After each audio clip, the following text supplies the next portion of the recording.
Thank you. It's good to be here in Copenhagen at the first NDC Copenhagen. This is always a great conference, so I hope it continues to grow. So my name's Scott Allen.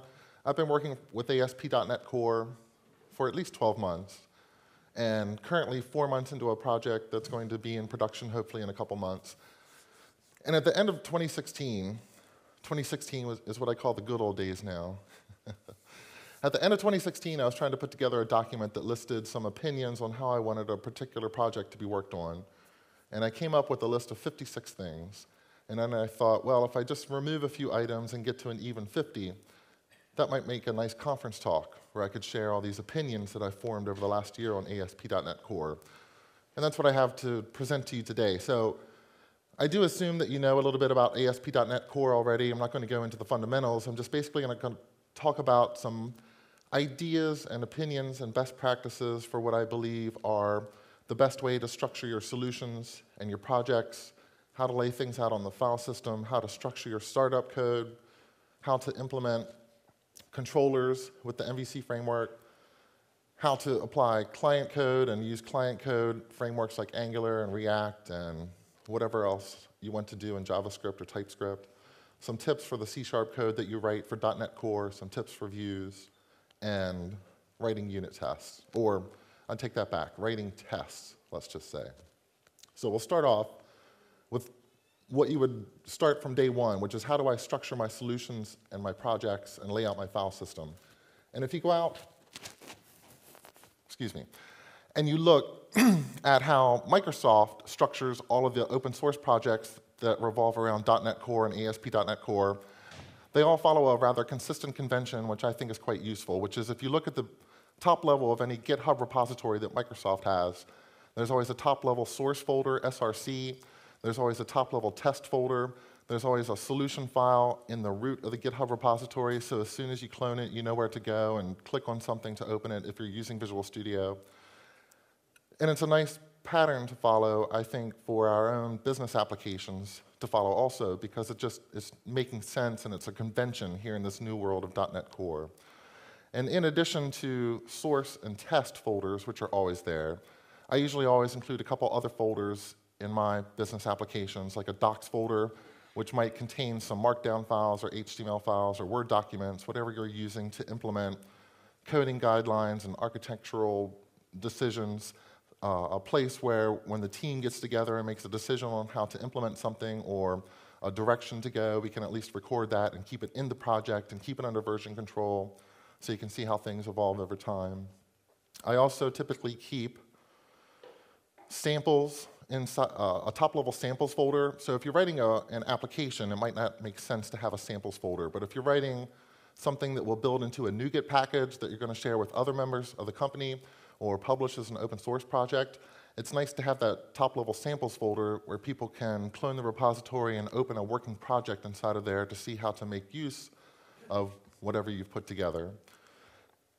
Something else, and if Microsoft follows this example also. So actually, a lot of what I learned about some of the ASP.NET Core security features, I learned by going into the security repository and going into the samples folder and looking at some of the low-level samples that they provide.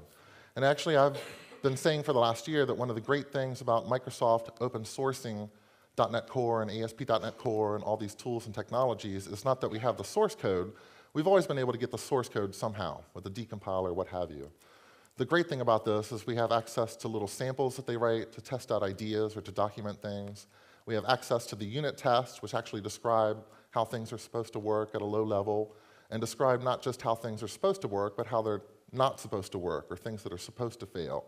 So I've gotten a lot of information by going through the GitHub repositories and looking at tests and looking at samples. And I think there's good patterns to follow in our own projects. Something else I will keep around in my projects is I typically have a scripts folder with development scripts.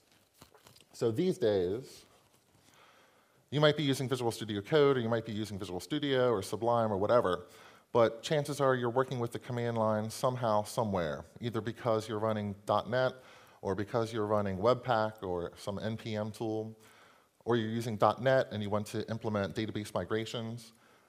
what I'll do is create some bash scripts or command files in a scripts folder that developers can run to do common things with the command line for this particular project.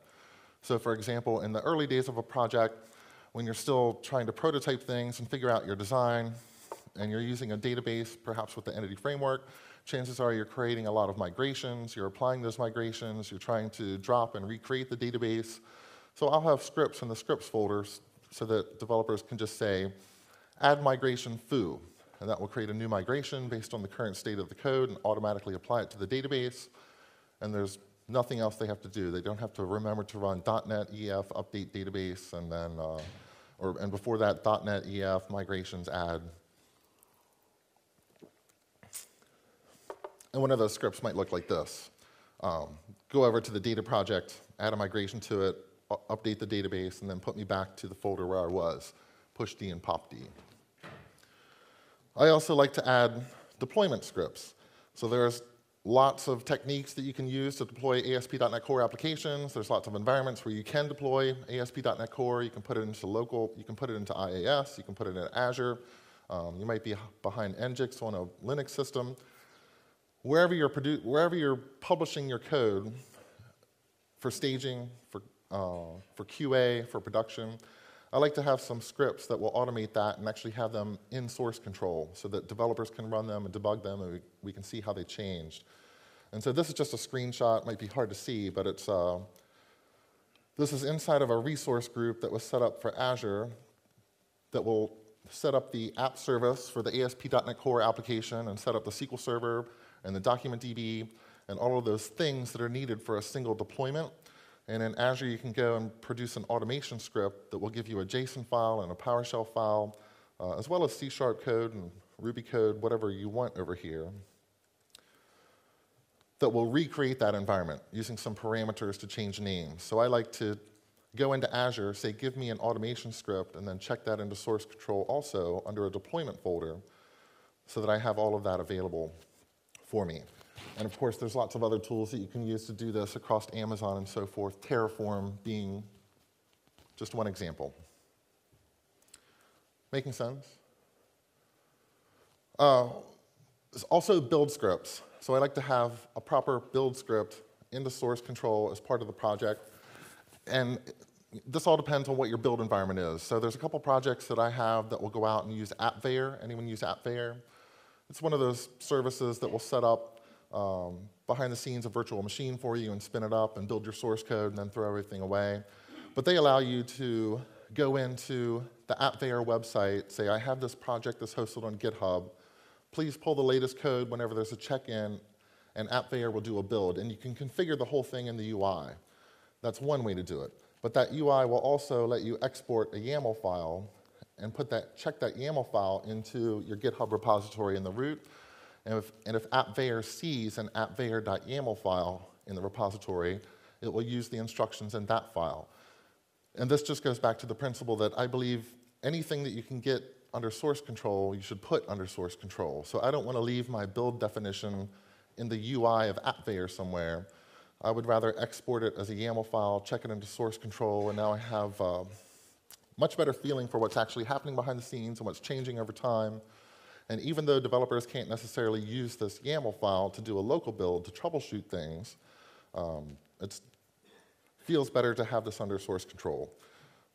And what we can do is when we actually do the build in AppVeyor, we can have a PowerShell script that we check into source control that AppVeyor uses that will do things like, okay, for this project, do a .NET restore, do a .NET build, go into the test folder and execute the unit test, .NET test, and then do a .NET pack, which will package everything up into a NuGet package. So that's something I can run locally, and I can also give to AppVeyor to run on the build server, and that way I have a consistent build environment.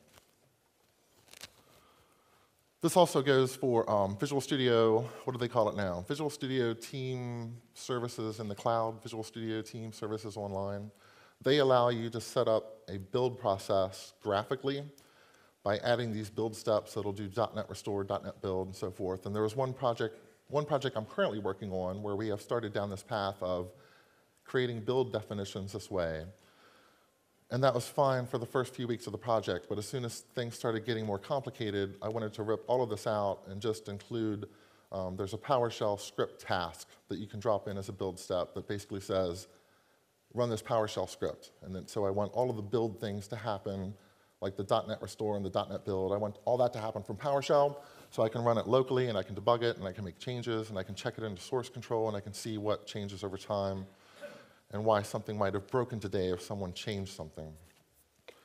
And there's all sorts of tasks in VSTS Online, including PowerShell and command line task or bash task that you can just write your own script to do your build. Cake and Pisaki are also available in Visual Studio Online if you're familiar with those tools for building. Some people believe that you should create as many projects as possible in a solution. There's a lot of people, when they sit down to design an application, they want to break things up to be very small and granular and say that, okay, these classes, they're part of this domain, and they should never be accessible from this other part of the application, whether it's a data access project or what have you. But I've always been frustrated by the solutions that I open up that have 50 or 60 projects inside of them. To me, creating a project in Visual Studio or wherever, whatever tool you're using, is more a function of how a particular piece of code should be deployed. So the current project I'm on now, we're going to build 2 different web applications. One is for external customers, one is for internal people at the company to use to manage the application. Since those are 2 different deployments, that to me, that's an easy choice to make 2 different projects. There's another project that has to be deployed as a Windows service, so that's a 3rd project. There's a project that has to be deployed as a web job in Azure, so that's a 4th project.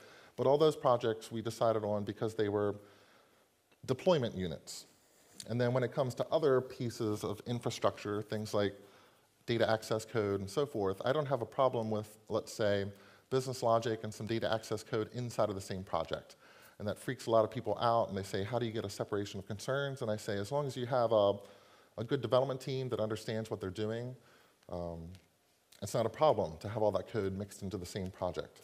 It's how you use those different abstractions that you're building.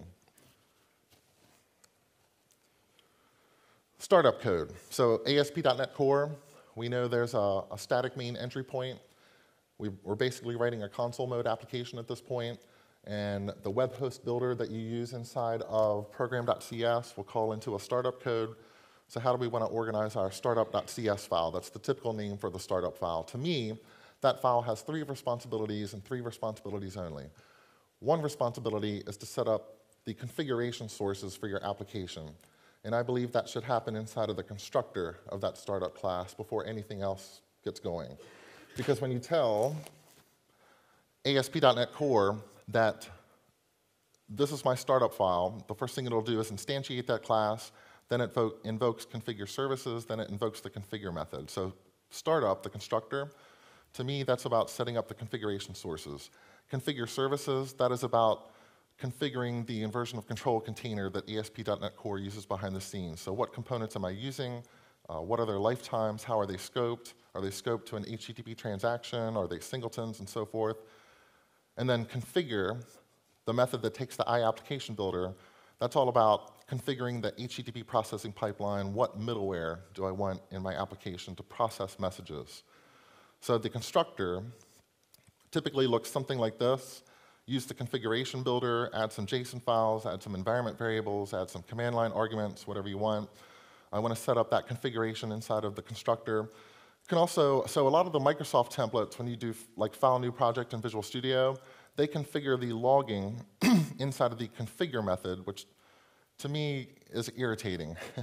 To me, the configure method is only about configuring the middleware, configuring that HTTP processing pipeline. So I like to rip that code out of there. Any logger configuration, I either want it in the startup constructor, or you can actually take this bit of code and put it into the static main entry point in program.cs, because at that point, .NET Core has already created an iLogger factory instance and will be available to pass that into your main method. So you can actually get a hold of the logger factory and start logging right from the beginning of the application when it gets spun up. You don't have to wait till startup. but leave configure for middleware only. The other thing I like to do is keep it clean. So if you look inside of the typical application, inside of configure services, this is where you're configuring the IOC container. This is where you're configuring things like the MVC services that are used at runtime, things like the model binder, the controller factory, the serializers that you use, all of that stuff. If you're building an application that is creating custom model binders and adding additional serializers like an XML serializer, it's really easy to write a configure services method that has 50, 60 lines of code in it as you configure all these different options. I like to look into the startup.cs file and just see a nice, clean, line-by-line description of what's going on. So add a customized version of MVC. So we're going to customize some of the services. Add my security features that I need. Add Mediator, which we'll talk about a little bit later. Add all my data stores with entity framework stuff or DocumentDB stuff or your repositories or what have you there. So just simple one-liners inside of configure services. And then the actual implementation of these methods, they're just extension methods for iService collection. So over in some other file, that's where I would go to actually get the details. Okay, what does it mean to add a customized MVC? Well, it just means we're going to add MVC, but change some of the options. So change some of the view locations and things like that. For middleware, again, that configure method, I like to see that be ideally just a line-by-line description of what middleware is installed. Okay, developer exception page, database error page, browser link, which people make fun of me about that appears there. I don't actually use it, but it just happened to be in the screenshot. I think it is okay to branch, in other words, have an if statement inside of your configure method, because I do want it to make it very obvious that, okay, if I'm in development on my local machine and the proper environment variable is set to put ASP.NET Core into development mode, then I have a slightly different pipeline than I do in production, which is just using this exception handler, which should produce some sort of friendly error page instead of dumping a stack trace to the end user. So I think that's okay. But these, again, should be one-liners. And if you have middleware that takes an options object, and you're setting up a whole bunch of objects, I'd kind of like to extract that again into an extension method somewhere for iApplication Builder where I can say app.use something custom and just have all that complexity pushed somewhere else and just these simple one-liners inside of here. Something I started doing last year was making use of my web application as an executable. So again, ASP.NET Core, you will have a program.cs. Your program.cs will be, and that's just a conventional name, but somewhere you'll have a static void main entry point for your application. So you can almost think of your application as an executable. It's something that you can pass command line arguments to and have it do work on your behalf. Work that doesn't necessarily mean just listening for HTTP connections, because once you get through all this code with the web host builder and you reach this point right here after you've called build, you now have a fully configured environment that is aware of a lot of different details. So it's aware of different configuration sources and configuration files. It has the ability to grab a database connection string. It knows exactly what middleware is configured and how services are configured, how your data access components or repositories or whatever you're using, how all of that stuff has been put together. And now I want to take advantage of it. Sometimes, or most of the times, I'll want the host to run and listen for HTTP connections and send HTML or JSON back to people that are using it. But there's some other situations where it's nice to use that fully configured environment. So for example, when you have questions such as, let me go back for a second. So one of the common questions that comes up is, how do I automatically run database migrations? Or how do I seed my database? Where do I put that code? In previous versions of ASP.NET, we had the global.asax.cs. We had an application start event. It was very clear when the application was starting, and we could wedge code into there to go out and do things like, oh, let's check the database, see if it has any data. If not, we'll push data into it.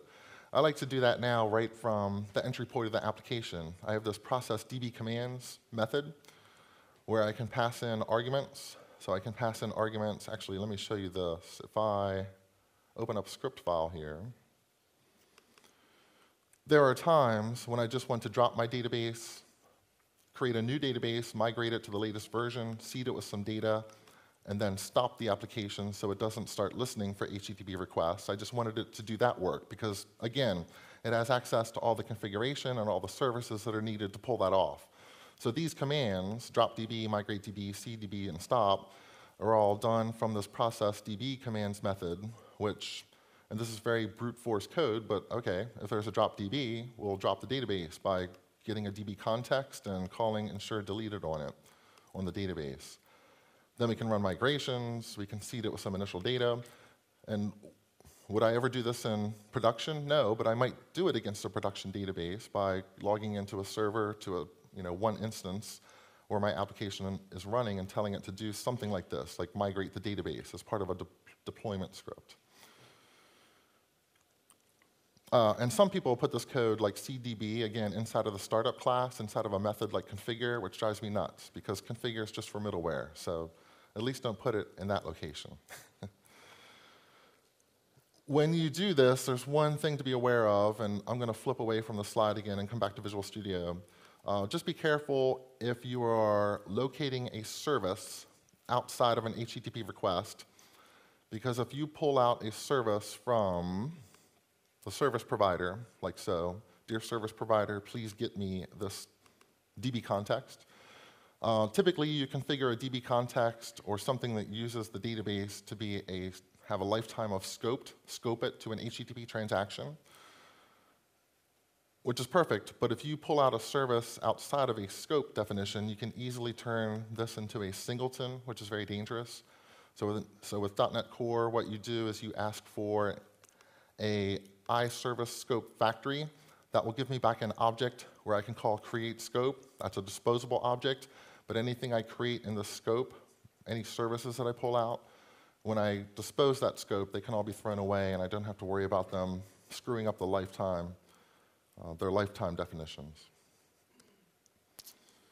We have to move fast to get through 50 things, so forging ahead. Again, adding scripts to make these startup parameters easy. I already showed you that script where it can do a .NET run, dropDB, migrateDB, cdb, stop. Logger recommendations. I really fell in love with Serolog last year. Anyone use it? Yes. So it works with .NET Core. It has a huge number of syncs. So in my application, I want to be able to log when I'm in development, perhaps just to the file system, to a rolling log file. But then when I push to production, I want one to log to a database or to table storage. Serolog, it's a logging framework, and it has a huge number of syncs available. So it can go over WebSockets, it can send stuff over UDP, it can write to files, write to event stores, write to DocumentDB, RavenDB, pretty much everything. And it's really cool because you can actually dump out objects, structured logging. So I can say processed position in this number of milliseconds, and Serolog can look at this object and write out latitude 25, longitude 134. It's really easy to configure into ASP.NET Core. You literally add one NuGet package for the core Serolog, then you'll add typically a NuGet package per sync where you want log events to be stored. And you can either configure it using code or configure it using JSON, but this would be configuring a logger to be verbose, to write to a rolling file called log dash whatever the date is, .json, and we're off and running. So this one I was thinking about last year a lot. The IOC container inside of ASP.NET Core is quite capable. It understands how to set up lifetimes. It understands how to work with open generics. There's all sorts of things that it can do, but of course we've had all these IOC containers around in .NET that are very mature, things like structure map and Ninject and so forth. And a lot of them, like structure map, still have some features that are nice that go above and beyond what ASP.NET Core provides. For example, with structure map, I can say, yes, for every time you have to create an I widget, create an instance of a widget. That's a concrete class. But I can also in structure map say things like, for every I widget you create, make sure you decorate that concrete class with a widget holder. So instantiate that, and it'll pass in a widget to be the inner thing inside a widget holder. Those sorts of things are still useful, and this is just so you know. If you love structure map or you need some additional features like that, it's really easy to plug structure map into ASP.NET Core. Project structure. I'm a big fan of feature folders. How many people heard of feature folders? Oh, good, quite a few. So feature folders are, I have a really difficult time now looking at an MVC project and seeing the typical controllers, models, and views folder. We all know that controllers can live anywhere. They've always been able to live in anywhere because I don't have to put them in the controllers folder. Same thing with models. Views are a little bit trickier because they do have to live in the views folder unless I do some configuration. But I like to do away with all of that. So in this application, when I go to work on something, I don't work on a controller or a view. I typically work on a feature. So the manage users feature or the audit account feature. And when I go into my project, I would like to go to that feature and actually have a bunch of the abstractions related to that feature in one place. For example, the controller, the view models that are specific to that feature. So here in this MVC application, there's no controllers folder, there's no views folder. All of those types of things are in a feature folder. So if I want to look at something related to accounts, or let's say admin, then I even can have a hierarchy in here where I can say, okay, this is the admin section, it has a controller and a view. I'm going to go in and manage a season that has a controller and 2 views associated with it, and just structure the project more like this. Because number one, it's a little bit easier to scale up in terms of complexity. In ASP.NET Core, obviously if you try to put every controller from your application in a large application into the controllers folder, it becomes overwhelming. That's why we've had areas in ASP.NET for quite a while. But even areas, I get irritated because there's still controllers, views, and models. I'd much rather have the ability to organize in a hierarchy that kind of mimics my user interface or how people think about the application and its behaviors, and then be able to find everything I need inside of a single folder like this. The view model, commands, depending on what sort of technology you're using, commands and queries and so forth. All of that's in one place. Even, actually, I like to put, so this particular project's using React. If there's a React component that is specific to that particular feature, I like to at least have my TypeScript or JavaScript file there for that React component in the same feature folder. So it sort of gives me the entry point here for everything now. Yes. And feature folders are easy. I created a NuGet package. If you want to use it, it's simple. Install package odecode.add feature folders, and all you have to do in configure services to get that same behavior is to say services.addmvc.add feature folders, and that'll work. You can just have a features folder and start putting everything underneath of it. And that includes, also, I just want to point this out, that includes your shared components, shared layout, shared views like the layout view, all of that still works. I can have a shared folder under features. Things like view components, that'll work. You can put your view components, if they're used everywhere, under that shared folder. Everything just works like you would expect. It's just a different way to organize things. Controllers. Let's talk about controller code. I'm a big fan of routing using the route attribute now. In fact, I'll try to get away in every MVC project without using the declarative templated routes at all, just use the route attribute. For one thing, it's nice. Developers, we're all kind of lazy, right? So if I have a default route that says the route will be controller/action/ID, all of a sudden every parameter to every controller action that needs an ID is just an ID, right? That's the name of the parameter. And then when you look at a controller where one action might take an ID that represents this thing and an ID that represents another thing, it becomes very confusing. So one little advantage to this, always using the route attribute, is I can force people to name parameters a little bit better. So this is a season ID, this is a match set ID. Don't rely on just ID all the time. I'm also a fan of Mediator. Anyone using Mediator? Heard of it? Just a couple. It's like an in-memory service bus. So to me, controllers should really just be a facade in the application. They shouldn't do anything significant. To me, a controller is a component that should receive an HTTP request, hand that, the model binder in MVC will work with that controller to pass in some data to me. So I receive an HTTP request, and I have to produce some sort of data structure about how to respond to that request. But everything in between, all the data access work, all the authorization checks, a lot of that stuff I want to be able to push out into other components in the application so that the controllers stay very small. And one technique I like to use to do that is to simply, so let me back up a second. Mediator, it is I don't have a browser open.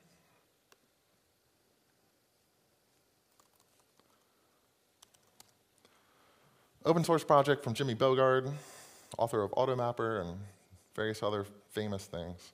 It's a really simple NuGet install. It's a really simple configuration. You just have to add a couple lines of code to your startup, and now what you have is a component that you can inject into your controllers, a component that implements iMediator, and you can basically say, dear mediator, please handle this thing for me. That thing might be a query, it might be a command, you might just think of it as a request, but basically you put together a data structure with information that will be needed by the other components to satisfy this request. Information like, I want to query and find the user with this ID, the ID of 3, or I just need to know what the current season is for this golf year or football year, whatever you're writing an application about.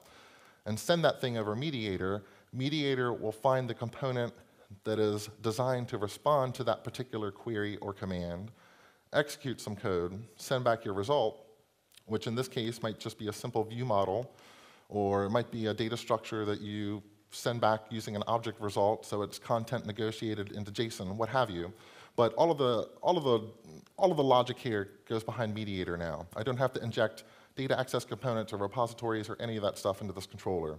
So an implementation of that might look like this. Over here, this is the current season summary query handler. It implements an interface provided by Mediator, an async request handler that basically says, I am here to process a current season summary query, and I will give you back a current season summary result. And then it is this component, through the magic of ASP.NET Core dependency injection that's everywhere, where this can take whatever dependencies it needs on databases, on data access components, and it's going to do whatever it needs to handle that particular request and implement the business logic or call the business components and put everything together for me. So my controllers become very small, very thin. They just delegate work to something that is hiding behind Mediator. Throw away, this is the hard one. If you use ASP.NET Identity, and you say, file new project, give me a project that implements authentication and authorization using individual user accounts, Visual Studio spits out this account controller and manage controller that both have like 500 lines of really nasty looking code inside of them. It's hard to throw all of that away because it works, and maybe you'll never need to touch it. But if you're going to customize any of it, if you ever have to touch that code, I mean, it can be a couple days of work, but I would throw all that stuff away and start over with it. Use it as a prototype to write something better. And maybe all you do is this. Maybe all you do is this is separate some of the responsibilities. So if you look at the account controller, it's responsible for logging in a user and logging out a user and registering a user. To me, it would be nicer to have a log off controller and a login controller and a register controller. So maybe you just start by ripping out some code and copying and pasting it into other controllers that make them a little bit easier to manage. If you're building an API application, I've had a lot of people ask me this for whatever reason, but a lot of people are building API applications that still rely on cookies for authentication, and anytime you're building an application that relies on implicit authentication, that is a scenario where the browser will implicitly send along some sort of credentials or some sort of information about the user that will authenticate them, and that includes like Windows authentication. Those are situations where you need to make sure when you accept an HTTP post that that was actually an HTTP post that you the user intended to send you, and it came from a form or from a service endpoint that you gave to the user. And that means using anti-forgery tokens. So how do you use anti-forgery tokens when it comes to an API where there's no form post with a hidden input that has the other half of the anti-forgery token?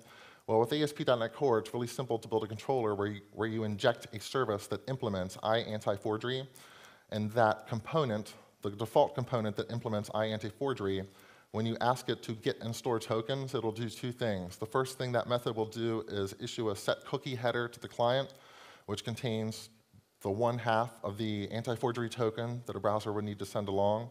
And the second thing it will do is return a data structure that includes a request token and a header name property. The request token is the value for an API call that you would make from JavaScript. It's the value that you would put in an HTTP header with that header name so that you can use validate anti-forgery token on an API action.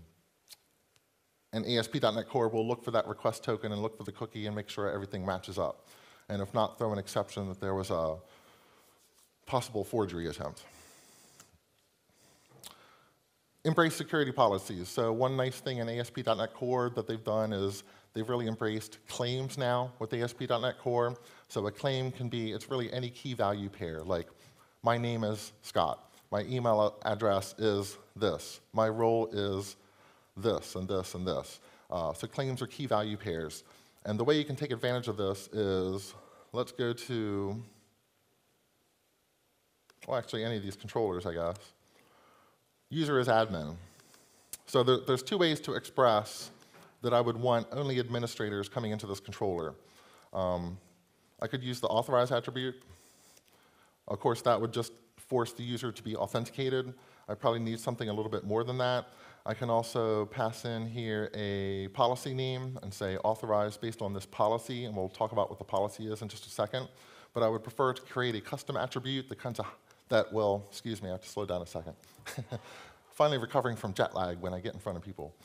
I would prefer to create an attribute that hides the specific policies that are being applied into some other code to make this a little more flexible, because there might be a day when we need to allow different sorts of administrators in, let's say. So where does this attribute come from? It comes from, that was the wrong key to press. Just started the debugger. Hate that. I was trying to press F12 and I've been missing that key all week. So while Visual Studio is crunching along trying to start the debugger, I'll just point out that this is going very rapidly, but I'll give you my email address at the end of the presentation. So if you have any questions about all of the rambling that I have done here this morning, you are more than free to email me and ask me about what I was talking about. Let's stop the debugger now that it finally got warmed up. And this time I'll be very careful to press F12. All right, so user is admin. That's just a derivation from authorize attribute that's calling into the base class constructor and saying the policy to use is the policy named isAdmin. Where does isAdmin come from? That comes from a policy that I built, which you can do using the authorization policy builder in ASP.NET Core. And I basically say that that policy just requires a single claim. The isAdmin key in the list of claims has to have the value true. And you can put multiple things here, so I could require multiple claims, different roles, require a username, all sorts of things I can abstract into a policy and then apply it through well-named attributes throughout the application. Yes, and if you've ever wanted to figure out how do I create something that represents a user identity with ASP.NET Core, because maybe you have a custom identity system or you need to read out of your own database to figure out who a user is, just be aware that now it's about claims principles. A claims principle has a claims identity. A claims identity has a series of claims. There's some well-known claims like the email claim and the name claim type. And that's how I can add claims to a user to establish who they are. And I can add my own custom claims too. It's just a key value pair. Is admin true? Favorite color blue? Whatever claim you want. Create custom authorized attributes is what I just described to you. So I'm going to rapidly advance through that slide. And we'll talk about views for a moment. Avoid the HTML helpers. There's a new thing in ASP.NET Core called tag helpers. I never, ever, ever want to write another HTML helper. I always thought they were the worst feature of MVC. Tag helpers are much cleaner. You can embrace and extend them. So an example of tag helpers, if you haven't seen them, tag helpers would be like ASP-anti-forgery equals true. They're like HTML attributes but they are processed on the server by the Razor engine, so they're not emitted into the source code. ASP-validation-summary, you can get IntelliSense for these. You can get checks to make sure you put the right values in here. So for example, ASP-4, that is saying that I want a label for the name property of my model. And when things are set up appropriately and it's a sunny day and everything is working, that will turn red if name is not a property on your model, so you know that you have a typo there. Those are the HTML helpers, much easier to use. And it's relatively easy to write them too. Basically, you write a class derived from tag helper. You tell ASP.NET Core, the Razor View engine, what your element or attribute, what name it will have. So this would be like my environment, my-environment. Public properties that you have on there will automatically read attributes with that name from the source code and set values for you. And then you implement a process method. That's where things get a little bit tricky. But there's an API there that allows you to do anything to the HTML. So you want to suppress the output and not output anything, you can do that. You want to change attributes, add attributes, remove attributes, change the inner HTML, whatever you want to do. View components are the new solution in ASP.NET Core to replace basically HTML.action, which if you are familiar with that, used to set up sort of a sub-request inside of ASP.NET MVC that would allow me to, from a view, set up a sub-request that would call into another controller that could build its own model that could render a partial view that would get tucked into the larger view. That's gone away because it was kind of an ugly hack and it created some problems in some scenarios. We now have these things in ASP.NET Core called view components, and I would encourage you to look at them to do things like, I want to build a main menu and reuse it across various pieces of the application, so let me write something, a main menu view component that derives from a base view component class. This thing can have services injected, whatever you need, data access components, anything you want. It has one primary method called invoke that will return an iView component result of some sort, so you can return a view. But you can put together, it's isolated. You can put together your own model, do your own data access, whatever you need, and produce a view that will render HTML into a larger view. And the way you use it is, well, used to be that you would use component.invoke async and name your view component. You could also pass along parameters there, and you had to await it. That was kind of ugly. With 1.1, they introduced a tag helper, VC, so you can invoke a view component without that ugly syntax. So VC-main menu would go out and find this component, render it, stick it in wherever that code appeared here. What about client code? We're all writing stuff that involves JavaScript these days. I have a couple opinions about that. If you're doing anything with like Angular 2, TypeScript, Aurelia, anything that requires compilation or transpilation, my favorite go-to tool is still Webpack. There's a lot of good integration between Webpack and ASP.NET Core that I can show you in just a minute. But there are tons of tools out there. They all do different things. They all say they have different advantages. To me, Webpack has been the one tool that no matter what else I'm evaluating, it's been the stable thing that's been the most well-used, that's been the most well-documented, and okay, maybe it doesn't produce the most efficient code compared to some of the other tools, but it works well and it's easy. And unless I'm getting like a 20% performance boost from some other tool, I'm not going to worry about all the pain involved in migrating to another tool for a 2% gain, let's say. Anyone using Webpack? Basically, so the story would be, so like in this application, I am using React components, and I want to author them in TypeScript. So not only do I need to transpile from TypeScript into JavaScript, I also need to bundle up all these little individual files into a single JavaScript file that I ship down to the browser in an efficient manner. To do that, I'm using Webpack. Webpack, after you install it with npm, because it runs under Node.js, you write a configuration file. There's a lot of complicated configuration files out there, but here's the simplest part. Resolve. That tells Webpack what type of files to look at. Here I'm saying look at JS files. This is because this particular configuration file is just bundling code that doesn't need transpilation, so it's already in JS. The entry will tell Webpack, I need an entry point known as vendor, and here's the code that I want associated with the vendor. So what you're listing here are the various entry points where Webpack will go and say, oh, you need React? Let me look at React and see if it has any other dependencies, and basically walk the dependencies, pull all the code together, and put all of this into a single file. So everything from React, React DOM, React Bootstrap, Axios, and ES6 Promise will go into a single file called vendor. It will go into a single file called vendor because I have said the output of this should go into my assets folder in www root, and the file name should be parameter placeholder there, .js, but it will use this name, vendor.js. Slightly more sophisticated example, this is webpack.config.js. This is the one that actually has to crawl through my feature folders, find all the TypeScript files, and then output a JavaScript bundle for each feature file. So there's a little more code in here. Yes, Webpack executes under Node.js, so you can write imperative code inside of here if you want to go out and do things like glob up all the TSX files. But again, it's resolve. What does it resolve? TypeScript, JavaScript, and TSX, which is React, TypeScript, and React and TypeScript. What does it output? It outputs something with name.js. The name will be derived from the file that it found. And the only other thing we do for TypeScript is we say, okay, if you're actually loading a TS or TSX file, use the TypeScript loader, which calls the TypeScript compiler. Webpack itself is actually a pretty dumb tool. It relies on a bunch of plugins to do actual work. So Webpack itself is really just about packing stuff, taking JavaScript files, building a single bundle. It relies on other tools like TypeScript to do things like compilation.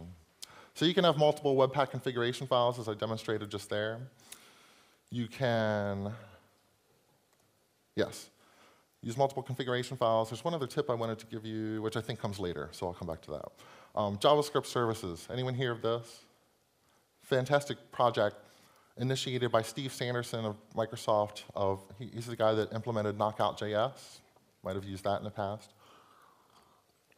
So here's the deal. Typically in an ASP.NET Core application that's using Aurelia or Angular 2, you need a tool like Webpack to help build and bundle your JavaScript files. So what you end up doing is you have a command line window open somewhere that's running Webpack. So every time I save a TypeScript file, I can see Webpack running, rebuilding my bundle, putting some output somewhere, and then I refresh the browser, and now I can test out the code that I just changed in TypeScript. What JavaScript services will do, there's actually a whole slew of features that JavaScript services implement. But in this repository, ASP.NET JavaScript Services, it's a NuGet package that you would install, and it includes some middleware, which is quite interesting. One of the pieces of middleware that it includes that you could use during development is a piece of middleware that integrates with Webpack in a way that you don't have to open this separate command line window to tell Webpack to run. And it's a piece of middleware that will work with Webpack to compile your TypeScript behind the scenes when you save a file. You don't have to explicitly start a tool. You still just have to write the Webpack configuration file. And the other thing it'll do is integrate with the Webpack development server, which is a tool that can push hot reloads into the browser as you change files. So in other words, with JavaScript services in an ASP.NET Core project, I can go in and save a TypeScript file, and I don't have to do anything. That code will just come into the browser, and I can just start working in the browser again. I don't have to refresh. I don't have to build. None of that. It's really quite nice. And it would look like this.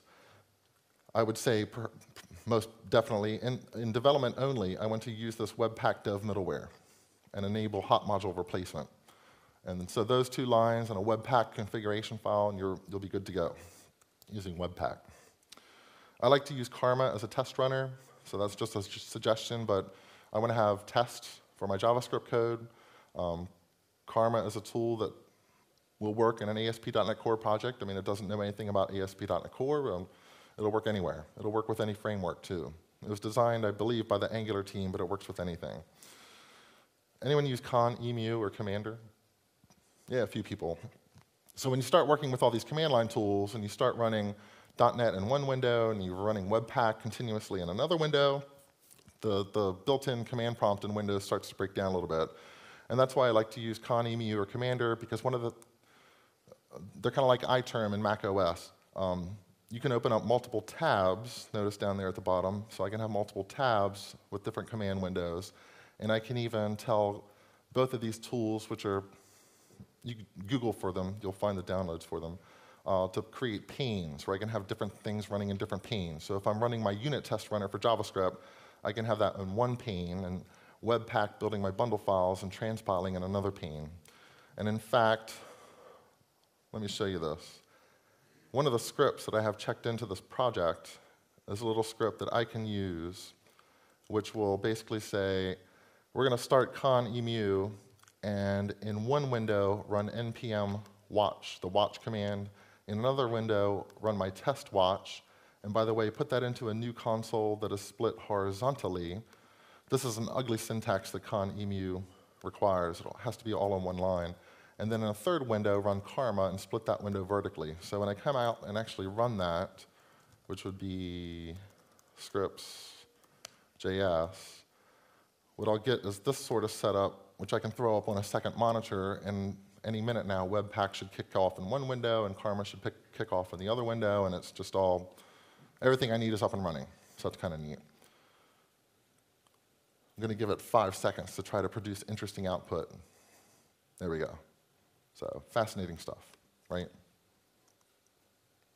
Yes, I can see everyone's thrilled. All right, we'll kill that off and get back to the slides and make sure we get through some content here in the last few minutes. Client code layout, I pretty much described that. I like to have these feature folders, and I like to put a component that is specific to a given feature in the feature folder, but what about the other JavaScript code that you have to write, the stuff that represents your API calls and infrastructure code and logging and your models and stuff like that? I like to have a client folder, which is at the root of the project, that contains the pieces of the application that go to the client. So CSS files, script files, my models and my services that are implemented in TypeScript. And the funny thing about this, and then keep the things specific to a feature over here, like a component to list golfers. The funny thing about this, when I tried this 6 months ago, it was not possible. The JavaScript tools just were not flexible enough to give me the ability to do this. A lot has changed in the last 6 months. A lot has changed both with Webpack and with the TypeScript compiler, but especially with the TypeScript compiler. One of the things I can do with TypeScript, if I advance just a slide here, excuse me, one of the new features they added is this ability to find your paths. And paths basically tell the TypeScript compiler, where do I look to find code? So when I'm writing TypeScript code in the ES 2015 style, and I say import foo from bar, TypeScript now, if you're using at least version 2.0, it'll go and look for bar in the node modules folder. It will also go look for bar in the client/script folder, because I've added that as a path.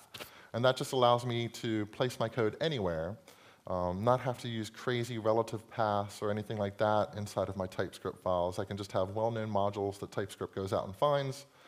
And backing up a few slides, that allows me to have a client folder and put my script wherever I want it. And that's really nice.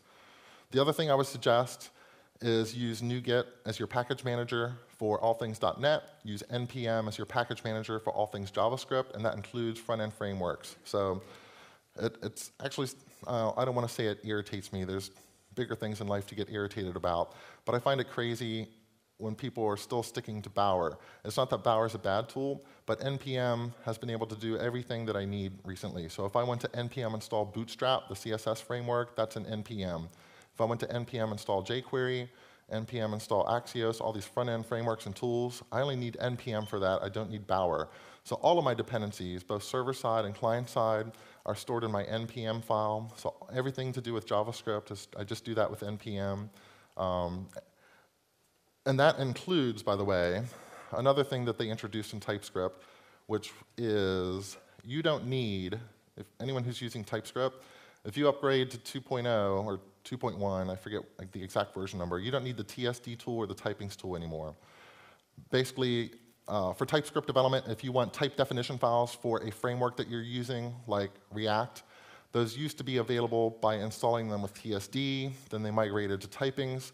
All of that has gone away. All of the typing files that you need are in a types repository on NPM. So now I can use NPM for everything. I can NPM install @types/Jasmine, and I have TypeScript definition files for the Jasmine API. and it just works. It just magically works. The only tool I need now is NPM. And TypeScript just works, and I can use Visual Studio Code to author TypeScript, and it's beautiful. There's a lot less setup. In fact, that's what I do.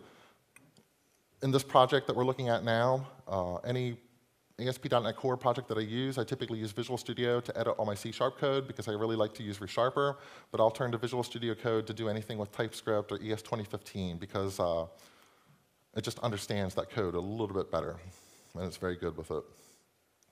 And because you can point Visual Studio Code to the same folder as your ASP.NET Core project, and because ASP.NET Core isn't tied to Visual Studio anymore, and it's just a file system-based project layout, it just works. I consider www as my bin folder for JavaScript, so I don't want to have any JS file that I see in www, I believe should be safe to delete. I just want to delete it. Every JS file or CSS file that appears inside of here is something that has been built or minified or processed by some tool, and it's been placed here as the output, right? Just like bin debug in .NET. I'll come back to that one, or skip that one for right now, because I wanted to talk about testing. It's fine to have a single unit testing project per multiple projects, I believe. I mean, if you look at how Microsoft implements their unit testing project, they typically have one unit testing project per project. I think for an application development, it's typically fine if I have a web project and a core project and a domain project. I think it's fine to have one unit testing project for all of that, I believe, unless things get really complex or too complex. I prefer to use XUnit as my unit testing tool. I hope you do too. Not going to talk about it much. I think a lot of people already use it, but I just think it's the best one out there. I try to avoid mocks as hard as possible. My philosophy into testing has changed a lot over the last 5 years. I started trying to do test-driven development in 2004, and I spent a lot of time with it, and I still believe that the best way to come up with a design in a domain that I don't know anything about or with a problem that I don't know how to solve, I truly believe the best way to approach that sort of situation is using TDD and trying to unit test and trying to isolate things. However, when it comes to implementing an MVC controller, I have a pretty good idea already of how that's going to work. And so I'm not interested in TDDing my controllers. In fact, I've also completely lost interest in writing a unit test that will isolate my controllers.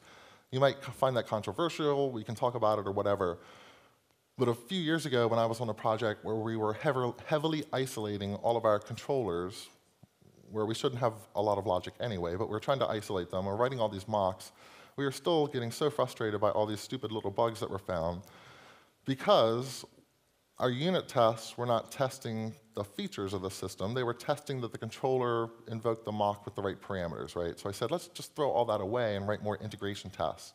I want to actually invoke the controller and have the controller call a real service to do something with maybe we'll mock things out at the database level, but as soon as we did that, we dropped 60% of our test code, and there were fewer bugs. So I thought that was a win. How do I do integration testing with ASP.NET Core? One way to do integration testing is to use the ASP.NET Core test host. The test host gives you the ability to walk up to your startup file and say, configure me a host that has the exact same middleware as my code would have in production, and now let me fire off an HTTP request at it and see what kind of response I get back. But it doesn't have to go over the TCP/IP networking stack. With the test host, everything can happen in memory, and it's a great way to test things like middleware. So you want to make sure that the user is rejected, an anonymous user is rejected access to such and such a controller action. You can do that with ASP.NET Core test host as you are set up in production. The other thing I use when I'm using Entity Framework is the Entity Framework in-memory provider. This is for testing purposes only. They don't give you an in-memory provider to use in production, but what this allows me to do is set up a database in memory with the Entity Framework. And now I can write unit tests, let's see, that would look kind of like this. I'm going to actually create my controller, pass in a real mediator, create a real command saying that I want to create a season, and invoke a method on that controller that will go the whole way through the system. So it's going to use every real live production component, including the Entity Framework. It's just going to write stuff in memory. But now I can write asserts that I got back a redirect to action result. If this is successful, I can write an assert that will look in the in-memory database and make sure there's a record there, and then throw it all away before the next test. So to me, it's an integration test. But that little bit of code, 1, 2, 3, 4, 5, 6, 7, 8 lines, whatever, is more effective than trying to isolate all these independent pieces and test them independently. That's just my opinion. You can differ if you'd like. I have a few setup tips on using the in-memory provider, but I'll make the slides available. Basically, I want to write more integration tests and fewer unit tests at the ASP.NET Core level. Real quick now. So if you're going to write something that's going to be cross-platform in C# code, a couple things to be aware of. Use environment.newline, don't hardcode /n or /n/r. Use path.combine if you're trying to build up the path to a file, because you don't know if you might be in an environment where there's forward slashes or backslashes. Be very careful of environment variables. If you want to find out like the home profile for a user, the name of those environment variables would be different on different operating systems. And I'm tired of the async suffix on async methods. So I don't use them anymore, and that's my reason, but you can always get the slides and look up that reason. Thank you for coming. I hope you enjoyed this. That's my email address. Let me know if you have questions.